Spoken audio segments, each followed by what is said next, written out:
नमस्कार, आप सबको गणतंत्र दिवस की बहुत बहुत शुभकामनाएं। मैं आपके साथ सुमित अवस्थी। आइए 7 बजने वाले चक्रव्यूह का सिलसिला शुरू करते हैं।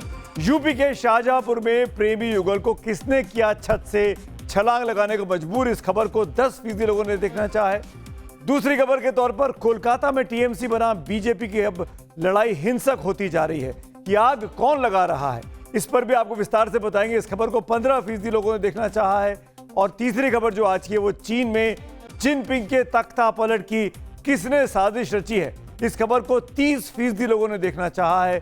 और पहली खबर के तौर पर हम ये भी बता दें, जिनपिंग की खबर आप 7:28 पर देखेंगे, लेकिन पहली खबर के तौर पर जो खबर आई है वो है कांग्रेस की राह में क्या नया अरोड़ा ओवैसी बन गए हैं। ये क्या है नया बखेड़ा, इस पर आज जनता ने सबसे ज्यादा पसंद किया है।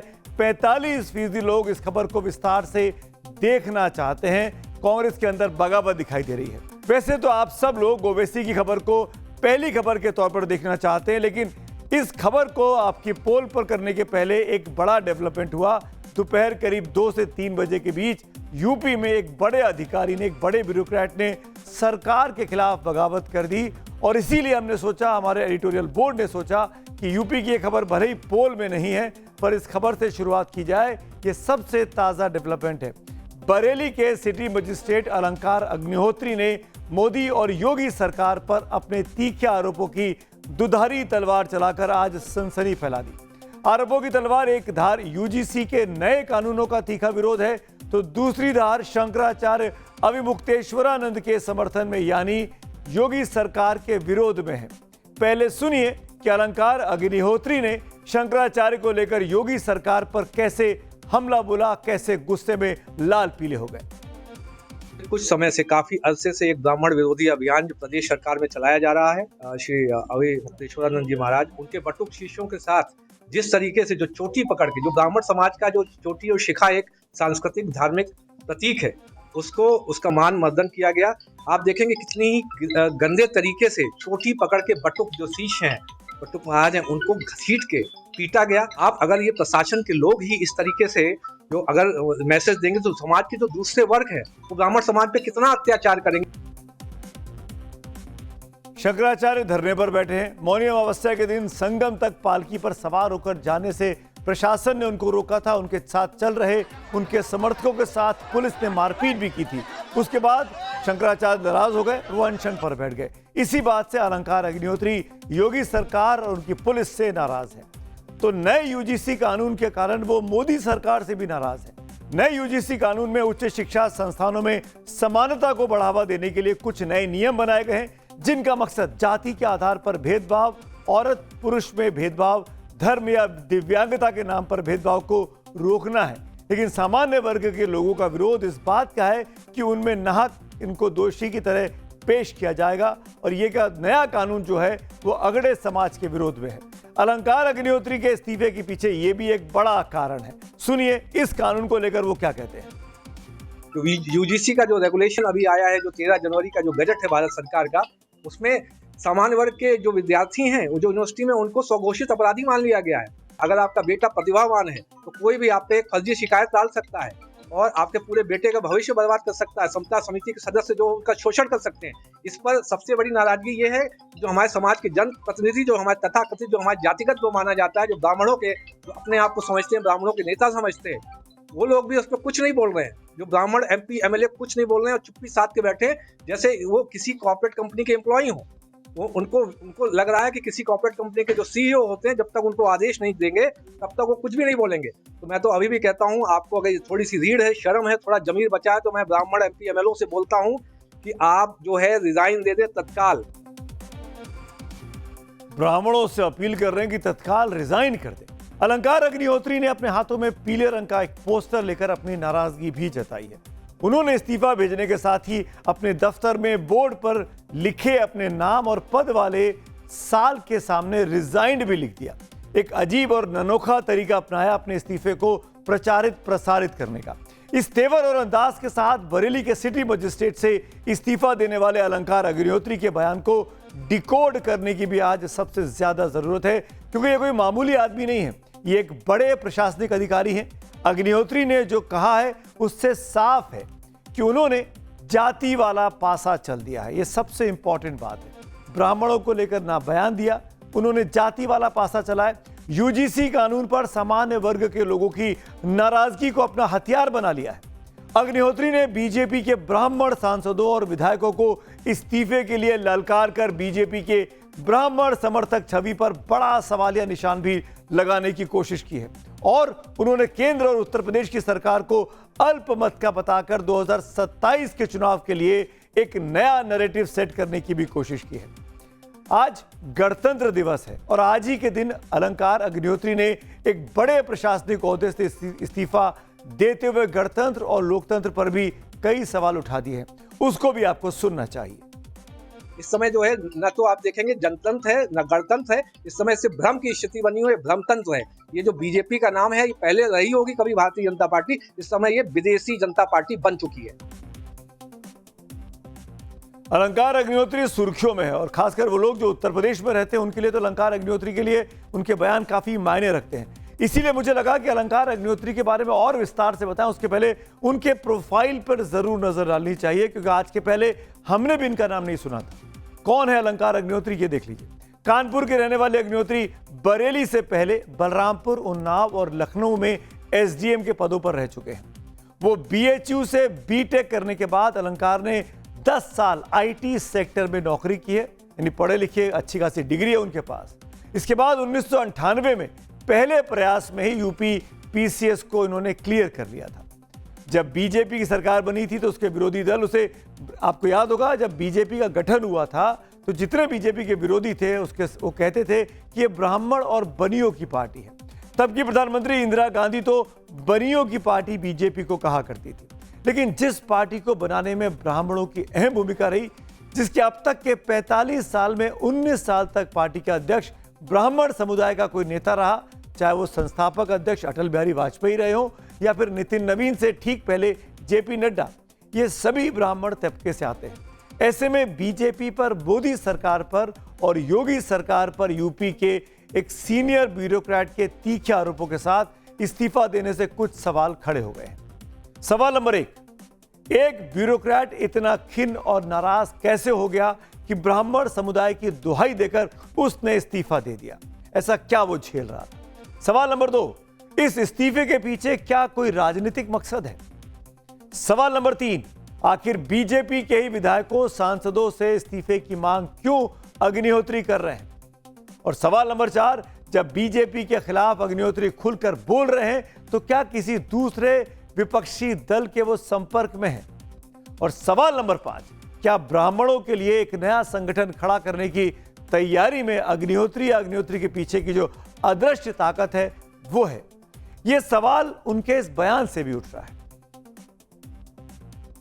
अब जैसा जो है समाज डिसाइड करेगा, समाज की प्रतिक्रिया आने दीजिए। समाज के जो हमारे जो माननीय जनप्रतिनिधि हैं, जो ब्राह्मण एमपी एमएलए हैं, उनकी प्रतिक्रिया आने दीजिए। मेरा तो उनसे जो सवाल है, क्योंकि उनको जो है रहनुमा बनाकर हमारे जो समाज के लिए सोचना था, वो किसी भी जगह उन्होंने जो संसद में आप देखिए SC/ST एक्ट, सुप्रीम कोर्ट के आदेश पर एक पर्टिकुलर धारा को निरस्त किया कि पहले जांच होगी फिर FIR के बाद जो है उसको अरेस्टिंग होगी।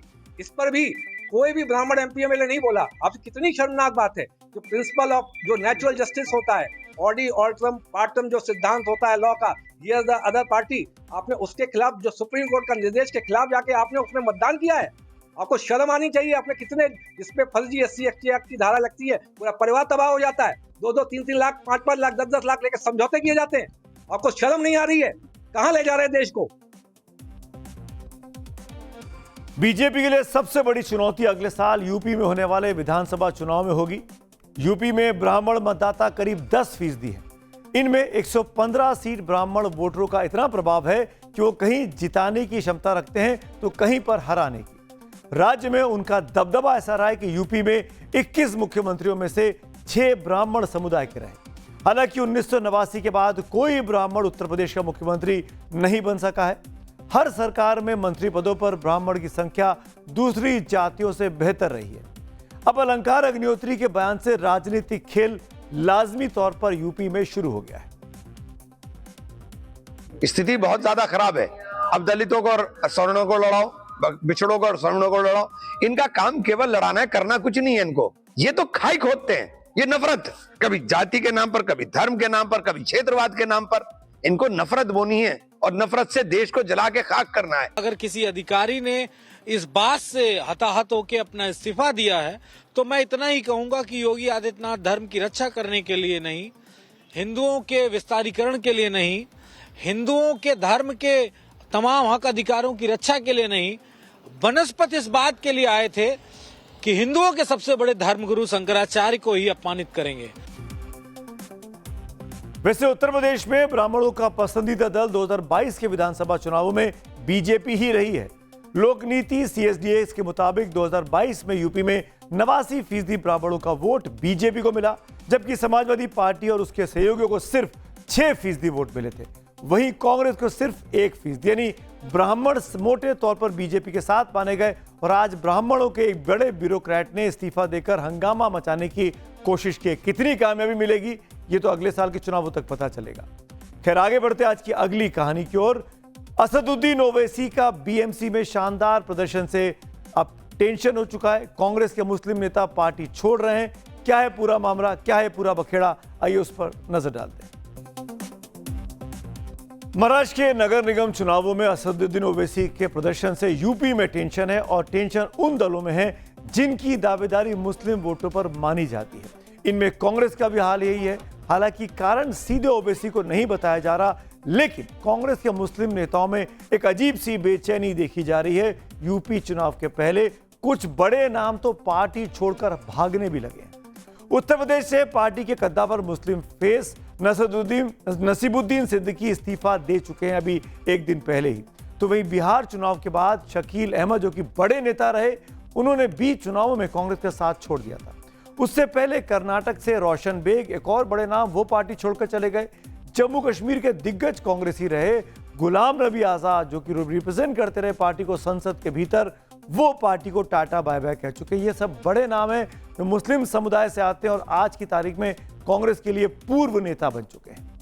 नसीबुद्दीन सिद्दीकी की गिनती यूपी के टॉप 5 मुस्लिम नेताओं के तौर पर होती है। BSP छोड़कर 2018 में उन्होंने कांग्रेस का हाथ थाम लिया था, लेकिन अब जब कांग्रेस 27 साल की तैयारियों में जुटी हुई तो अचानक नसीबुद्दीन सिद्दीकी का कांग्रेस से इस्तीफा अकारण नहीं है। जवाब कांग्रेस के ही नेता अब दे रहे हैं। राशिद अल्वी वो बात साफगोई से कर रहे हैं जो कांग्रेस में रहते शायद ही कोई कांग्रेसी बोल पाता। राशिद अल्वी ने एक तरह से आला कमान को चेतावनी दे दी है कि अगर पार्टी में मुस्लिम लीडरशिप को तवज्जो नहीं दी गई तो असदुद्दीन ओवैसी जैसे नेताओं का उभार होता रहेगा। राशिद अल्वी दावा कर रहे हैं कि कांग्रेस में मुस्लिम लीडरशिप हाशिए पर है।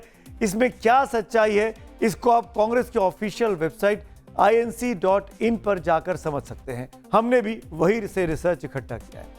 पार्टी की जो नीति निर्धारण करने वाली सबसे बड़ी कमेटी है, जिसको कांग्रेस वर्किंग कमेटी के तौर पर जाना जाता है, इसमें कुल 36 सदस्य होते हैं। इनमें मुस्लिम सदस्यों की संख्या मात्र 4 है, यानी महज 11%, जबकि देश में 18 से 19% मुसलमान माने जाते हैं। यहाँ पर भी प्रॉपर रिप्रेजेंटेशन मुस्लिम तबके का नहीं दिखाई देता। वहीं लोकसभा और राज्यसभा में न विपक्ष का नेता कोई मुस्लिम को बनाया गया, न मुख्य सचेतक यानी कि चीफ व्हिप कोई मुस्लिम सांसद को बनाया गया। ये भी दिखाता है कि मुस्लिमों को कोई अहम पद पार्टी में नहीं दिया गया है। मुसलमानों के वोट तो चाहिए पर पद नहीं, यही इल्जाम ओवैसी लगाते हैं। दूसरी ओर असदुद्दीन ओवैसी की बात अब मैं करता हूं, वो कैसे बैलेंस कर रहे हैं चीजों को। उनकी पार्टी AIMIM ने BMC में जीती 7 मुस्लिम पार्षदों की जगह 8वें पार्षद, जो कि मुस्लिम नहीं है, गैर मुस्लिम है, विजय तातोबा उबाले को अपनी पार्टी का ग्रुप लीडर बना दिया है। यानी 7 मुस्लिम है, उनको नहीं बनाया। जो गैर मुस्लिम एकमात्र जीता, उसको ओवैसी ने अपना ग्रुप लीडर बना दिया। ये बड़ी बात है। ये दिखाता है कि ओवैसी सबको साथ लेकर चलना चाहते हैं। महाराष्ट्र में BMC समेत अलग अलग नगर पालिकाओं में AIMIM के 6 गैर मुस्लिम उम्मीदवार जीते हैं। वहीं पिछले साल बिहार विधानसभा चुनाव में MIM ने 25 उम्मीदवार उतारे थे, जिनमें 2 गैर मुस्लिम थे। हालांकि अलग बात है कि दोनों चुनाव हार गए, पर उन्होंने गैर मुसलमानों को भी टिकट दिया। ये इंपॉर्टेंट चीज है। ऐसे में BMC में गैर मुस्लिम को MIM का नेता बनाकर ओवैसी ने यह मैसेज देने की कोशिश की कि वो सभी वर्गों को साथ लेकर चलना चाहते हैं, केवल मुसलमानों की वो पार्टी नहीं बन रहे हैं। जाहिर है टारगेट उनका यूपी में है, बंगाल में, जहां जातियों में बटे समाज को साधने में ओवैसी का ये सिंबॉलिक मूव बड़ी चुनावी स्ट्रेटेजी हो सकता है। यूपी में ओवैसी को लेकर परेशानी सिर्फ कांग्रेस को ही नहीं है। समाजवादी पार्टी तो ओवैसी को लेकर दो तरह से सुनाई दे चुके हैं। चक्रव्यूह में हमने आपको पिछले हफ्ते दिखाया था कि कैसे समाजवादी पार्टी के सांसद रमाशंकर राजभर ने एमआईएम को पार्टी में अपने साथ शामिल करने का ऑफर देने की बात कर दी थी। हालांकि बाद में पार्टी के बड़े नेता शिवपाल यादव ने इस ऑफर को खारिज भी किया। उत्तर प्रदेश में मुस्लिम मतदाता 20% के करीब है। 143 सीटों पर इनका असर माना जाता है। 20% कुल है और 143 सीटों पर मुस्लिम असरदार है। इनमें 70 सीटें ऐसी हैं जिस पर मुस्लिम आबादी 30% तक है, जबकि 73 सीटों पर 30% से भी ज्यादा मुस्लिम आबादी है। इसी बल पर तो ओवैसी की पार्टी के नेता उत्तर प्रदेश में अब 30 सीटें 2027 के विधानसभा चुनाव में जीतने का हुंकार भर रहे हैं। अगर यूपी की 403 सीटों में से 30 सीटें एमआईएम की झोली में चली गई तो ये तय मानिए कि 27 का सत्ताधीश बनने का अखिलेश यादव का सपना चकनाचूर हो जाएगा, जैसा बिहार में तेजस्वी यादव और महाराष्ट्र के बीएमसी चुनाव में उद्धव ठाकरे और कांग्रेस के साथ हुआ। कभी एमआईएम हैदराबाद के पुराने शहर तक ही सीमित एक छोटी सी पार्टी थी, लेकिन पार्टी अब अपने पारंपरिक आधार से आगे बढ़कर कई राज्यों में अल्पसंख्यक केंद्रित राजनीति शक्ति के तौर पर उभर रही है। महाराष्ट्र के नगर निगम चुनावों में इसके हालिया प्रदर्शन ने सबको चौंकाया है।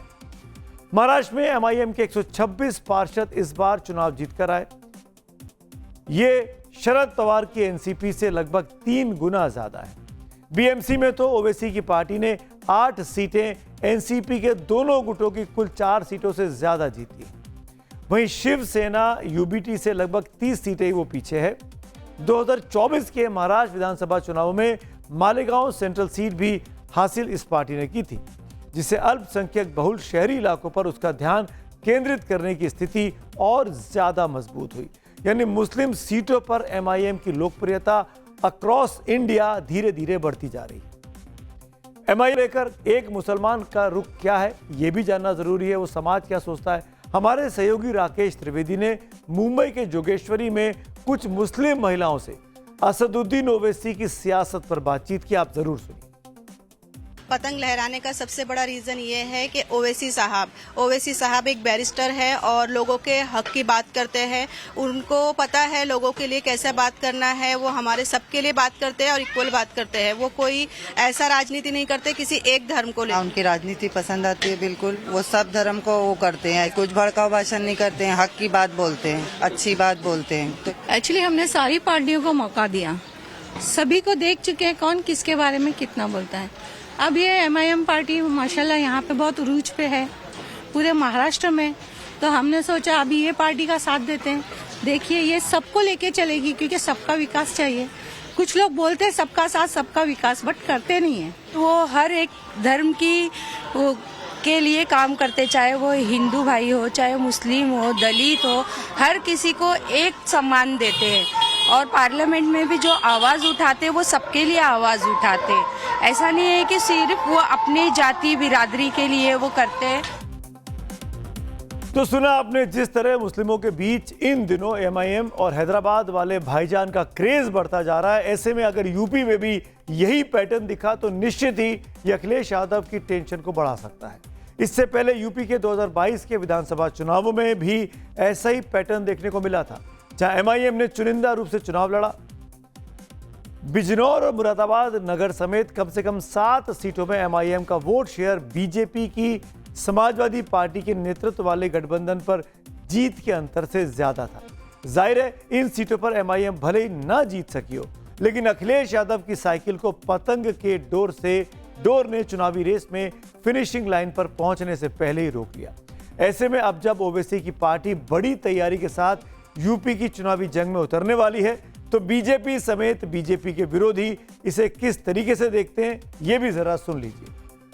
उत्तर प्रदेश बहुत उपजाऊ और उर्वरा भूमि है। ये राम कृष्ण की धरती है। यहाँ डुप्लीकेट माल नहीं बिकता है। और ऐसा तो नहीं है कि ओवैसी जी पहले नहीं अपना भाग्य आजमाए हैं, पहले भी आजमाए हैं और मुंह की खाए हैं। यहाँ तो जो सर्वहित की बात करेगा, राष्ट्रहित की बात करेगा, सबके लिए कार्य करेगा, मोदी जी और योगी जी की तरह योजनाओं को ले आकर प्रदेश का विकास करेगा, जनता उसको अपना आशीर्वाद बरसाएगी। बीजेपी के लिए बहुत बेहतर तरीके से रेड कॉर्पेट, वो भी सत्ता की रेड कॉर्पेट बिछाने का काम एआईएम की पार्टी के द्वारा लगातार किया जा रहा है। ओवैसी आए या कोई आए, कोई फर्क नहीं पड़ता, सभी को अधिकार है चुनाव लड़ने का। लेकिन जनता ने मन बना लिया भारतीय जनता पार्टी को हटाने का, और उसका विकल्प इंडिया। तो ओवैसी को लेकर आपने चुनावी हलचल यूपी में क्या होने वाली है उस पर नजर डाली, लेकिन उनका असर तो पश्चिम बंगाल तक भी होगा। बंगाल में चुनाव तो 2 महीने के बाद ही हो रहे हैं, इसीलिए बंगाल में इस वक्त चुनावी माहौल में काफी ज्यादा हिंसक रूप भी देखा जा रहा है। बंगाल में वोट के लिए नेताओं के दिलों में लगी आग अब सार्वजनिक सभाओं को भी जलाने लगी है।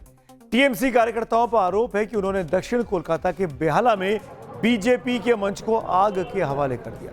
उस मंच से कुछ देर पहले ही त्रिपुरा के पूर्व सीएम विप्लव देव ने संबोधित किया था। दरअसल उस सभा से 200 मीटर की दूरी पर टीएमसी पार्षद सुदीप पल्ले एक बैडमिंटन टूर्नामेंट चला रहे थे, जिसमें लाउड स्पीकर पर तेज गाने चल रहे थे। इसको लेकर विवाद हुआ, जो बीजेपी के मंच पर तोड़फोड़ और फिर आगजनी तक पहुंच गया। बीजेपी का आरोप है कि प्रशासन ने उपद्रवियों को कतई नहीं रोका। This is the frustration of Trinamool Congress, like स्वभाव के कुछ नहीं है। हमारे जनसभा होने के बाद जाके जो कुर्सी तोड़ा है, सामान तोड़ा, वो किसका है? एक डेकोरेटर का है, गरीब बेचारा, इनको रोजगार तो दे नहीं सकते आप। वो ये सब करके अपना पेट पालता है। आपने उस पेट में भी लात मार दिया, जला दिया, क्या उसको देगा पैसा? नहीं देगी। रोहिंग्या को पैसा देगी, रोहिंग्या को ठहराएगा, डुप्लीकेट कार्ड बनाएगी। यहाँ रहने वाले, मेहनत करने वाले लोगों को मारना उनका काम है। बीजेपी के बड़े इल्जामों पर अब टीएमसी कुछ भी बोलने से बच रही है, लेकिन बंगाल के चुनावों का इतिहास खून खराबे से बचकर निकल नहीं पाता। 15 दिनों पहले बंगाल में हिंसा की 5 घटनाएं हो चुकी हैं। 22 जनवरी 2026 को बांकुड़ा के ओंदा में बीजेपी नेता तापस बारिक के घर में आग लगा दी गई थी। 19 जनवरी को एसआईआर को लेकर मुर्शिदाबाद में बीजेपी और टीएमसी कार्यकर्ताओं में झड़प हुई थी हिंसक तौर पर। 14 जनवरी को फरक्का में बीडीओ ऑफिस में तोड़फोड़ की गई थी। आरोप है कि टीएमसी विधायक मुनीरुल इस्लाम पर यह तोड़फोड़ का इल्जाम लगा। 10 जनवरी को मोदिनीपुर के चंद्रकोना में विधानसभा में नेता प्रतिपक्ष शुभेंदु अधिकारी के काफिले पर हमला हुआ था। यानी लगातार हिंसक वारदातें चल रही हैं बंगाल में, जबकि चुनाव अभी अनाउंस भी नहीं हुए। पश्चिम बंगाल में टीएमसी और बीजेपी में चुनावी घमासान के तीखा होने का एक अहम कारण यह है कि आज राज्य में यही दोनों पार्टियां मेन इलेक्टोरल प्लेयर्स हैं। 2016 के विधानसभा चुनाव में बीजेपी को सीटें सिर्फ 3 मिली थी और वोट मिले थे 10.16%, जबकि टीएमसी को 211 सीटें मिली थी और वोट मिले थे 44.91%। लेकिन 5 साल बाद 2016 आते आते सीन बहुत तेजी से बदला। बीजेपी की जीत ज्यादा अहम हो गई, क्योंकि वो 2016 की 3 सीटों के मुकाबले 67 सीटों पर पहुंच गई और वोट भी बढ़कर 38% के ऊपर पहुंच गए। हालांकि टीएमसी को 2 सीटें ज्यादा मिली और वो 213 पर पहुंची और वोट भी बढ़कर 47 के ऊपर पहुंच गया, 9% तक पहुंच गया। इससे बीजेपी उम्मीद लगाकर बैठी कि इस बार खेला हो सकता है और ममता को लगता है कि उनके लिए जीत के चौके का उनके पास एक मौका है। बाइपोलर मुकाबला होगा तो ममता दीदी को लगता है कि वो ज्यादा बेहतर प्रदर्शन कर पाएंगे।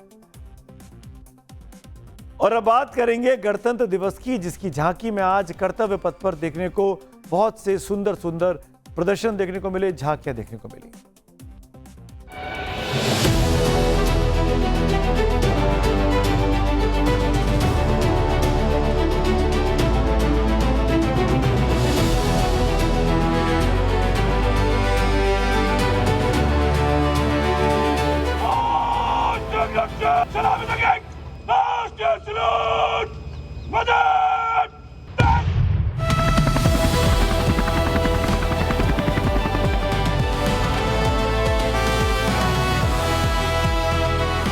Run, led by Group Captain Arun Kumar.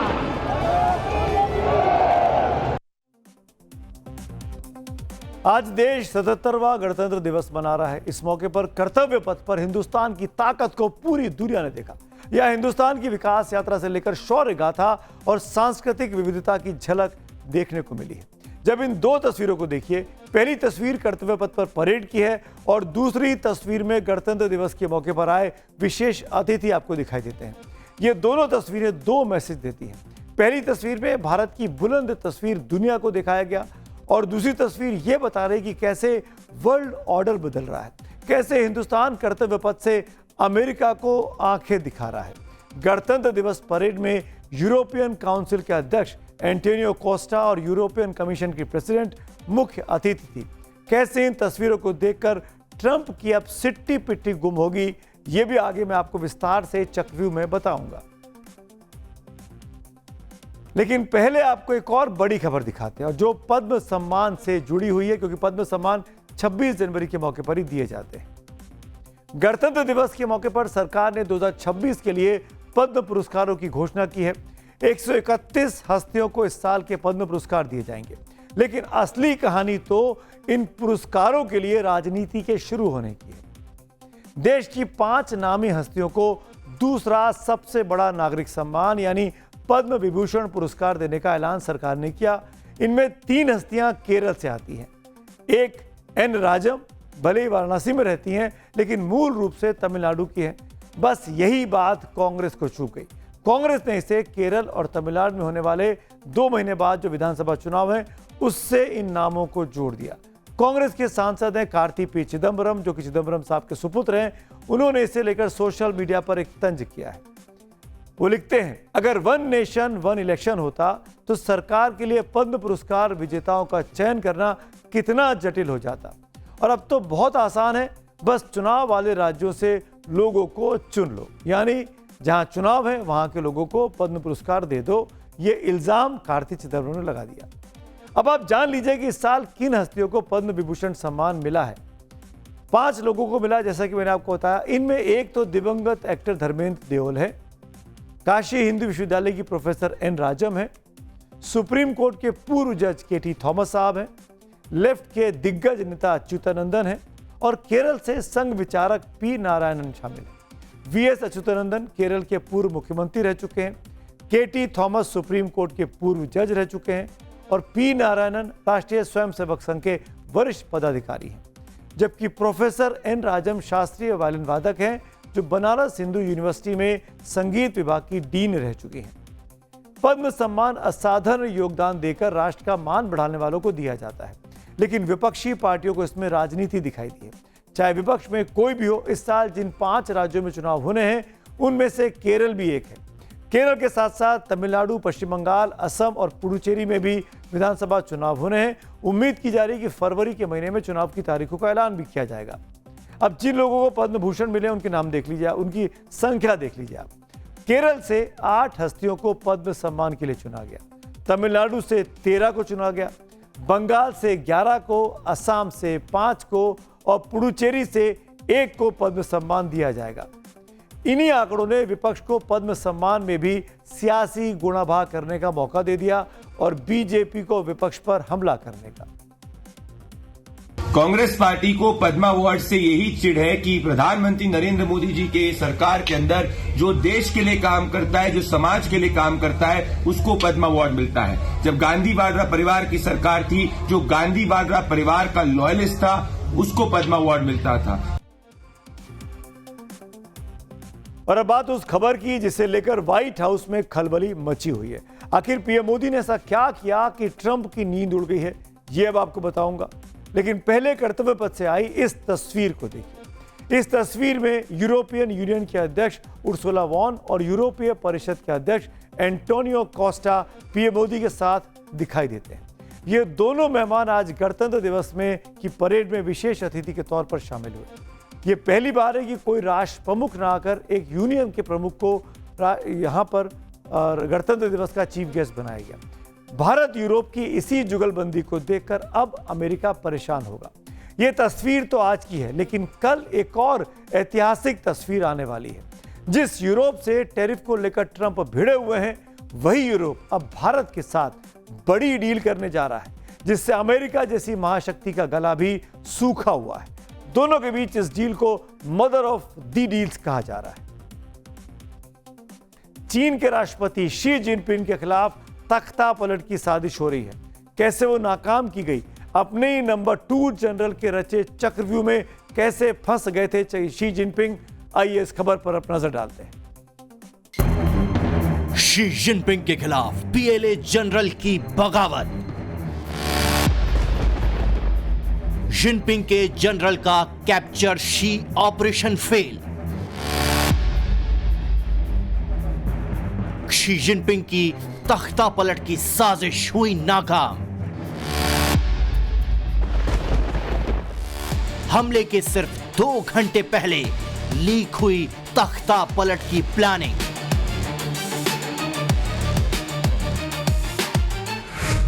Jinping को एक होटल में कैद करने का था प्लान।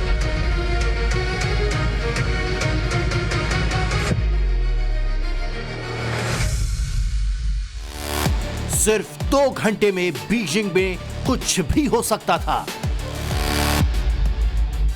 भनक लगते ही शी जिनपिंग होटल से निकले।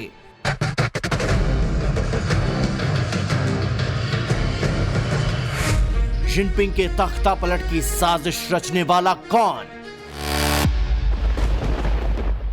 बागी जनरल को जिनपिंग ने क्या सजा सुनाई?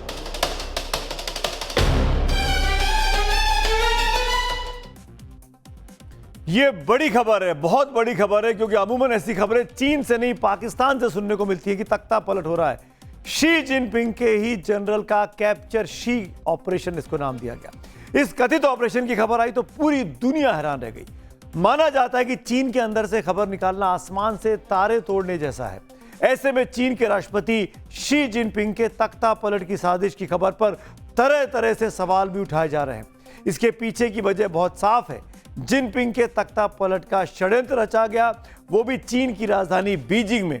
यह मिशन इम्पॉसिबल जैसा है, लेकिन चीन की एक राइटर ने बहुत बड़ा दावा किया। उस राइटर का नाम है शेंग शुए। शेंग शुए कनाडा में रहती हैं।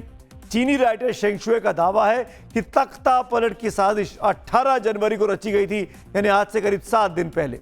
लेकिन तख्ता पलट की साजिश नाकाम हो गई। शेंग शुए ने यह दावा अपने सूत्रों के हवाले से किया है।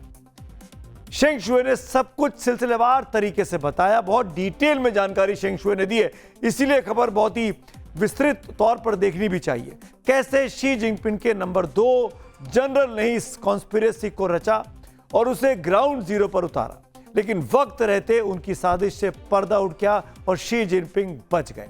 शी जिनपिंग को इस षड्यंत्र का पता चल गया और आखिरकार कैप्चर शी ऑपरेशन एन मौके पर फेल हो गया। अब बड़ा सवाल है कि प्रेसिडेंट के तख्ता पलट जैसी बड़ी साजिश किसने रची? चीनी राइटर शेंग शुए का दावा है कि साजिश को जिनपिंग के नंबर 2 जो जनरल है, जनरल झांग युक्सिया ने बुना, और इसमें चीन के मिलिट्री कमीशन के मेंबर चीफ लियू झेनली ने मदद की, जिसके बाद दोनों को पद से हटा दिया गया है। दोनों के खिलाफ जांच चल रही है। और यह भी बता दूं कि ये दोनों शी जिनपिंग के सबसे करीबी लोगों में से एक माने जाते हैं, सबसे खास, और सालों साल से इनके साथ काम कर रहे थे। अब वही लोग जो शी जिनपिंग के सबसे करीबी थे, उनकी गिरफ्तारी की भी खबरें सामने आ रही हैं।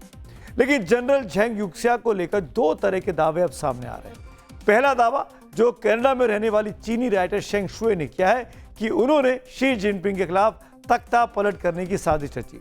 वहीं दूसरा दावा चीन की सरकार की तरफ से किया गया, जिसमें जनरल झांग पर अनुशासन और कानून के गंभीर उल्लंघन का आरोप लगाया गया।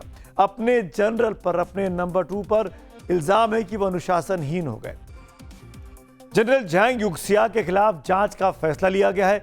इस एक्शन को चीन की सेना में अब तक की सबसे बड़ी और चौंकाने वाली कार्रवाई माना जा रहा है। वो चीन की सैन्य कमान के राष्ट्रपति शी जिनपिंग के बाद दूसरे नंबर पर माने जाते हैं। वो सेंट्रल मिलिट्री कमीशन के उपाध्यक्ष थे, जिसकी अध्यक्षता खुद चीनी राष्ट्रपति शी जिनपिंग करते हैं। यानी वो शी जिनपिंग के बाद सबसे ताकतवर सैन्य अधिकारी थे। इसीलिए मैं बार बार कह रहा हूं कि खबर बहुत बड़ी है। चीन में तख्ता पलट की कोशिश हुई है। उन्हें शी जिनपिंग का करीबी माना जाता था, लेकिन जिनपिंग ने एक झटके में उन्हें पद से हटा दिया। झेंग युक्सिया के साथ ही चीन की सेना के जॉइंट स्टाफ डिपार्टमेंट के हेड जनरल लियू झेनली को भी अनुशासन तोड़ने के आरोप में उनके पद से हटाया गया है। तो एक तरफ सरकार की ओर से अनुशासन तोड़ने का आरोप, वहीं दूसरी तरफ उन पर तख्ता पलट की साजिश रचने का आरोप। अगर वो तख्ता पलट की साजिश रच रहे थे तो वो भी अनुशासनहीनता में आता है। सरकार का दावा चाहे जो हो, लेकिन कहीं ना कहीं शेंग शुए की खबर में असर दिखाई देता है। इन दोनों खबरों को एक साथ देखें तो दाल में काला जैसे साफ साफ नजर आ रहा है।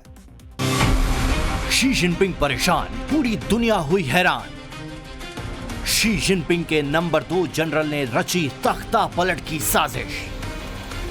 कनाडा में रह रही चीनी राइटर शेंग शुए ने बहुत बड़ा दावा किया है।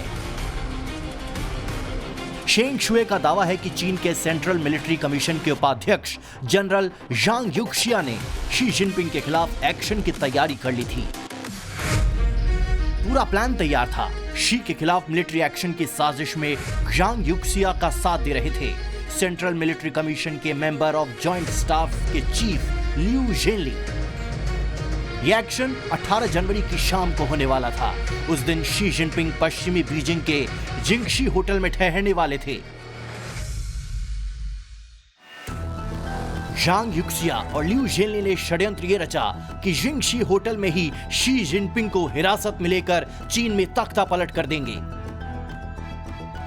लेकिन ऑपरेशन से ठीक 2 घंटे पहले उनकी साजिश का पर्दाफाश हो गया। चीनी राइटर शेंग शुए का दावा है कि इस साजिश की जानकारी मिलते ही शी जिनपिंग ने फौरन होटल छोड़ दिया और सेना को पलटवार के आदेश दे दिए। प्लान के लीक होने से अनजान झांग युक्सिया तय वक्त पर आगे बढ़े। जिंगशी होटल पर उनकी टुकड़ी ने धावा बोल दिया। खबर है कि इस ऑपरेशन में जिनपिंग के 9 सिक्योरिटी गार्ड मारे गए और झांग युक्सिया के कई बागी कमांडर भी ढेर हो गए।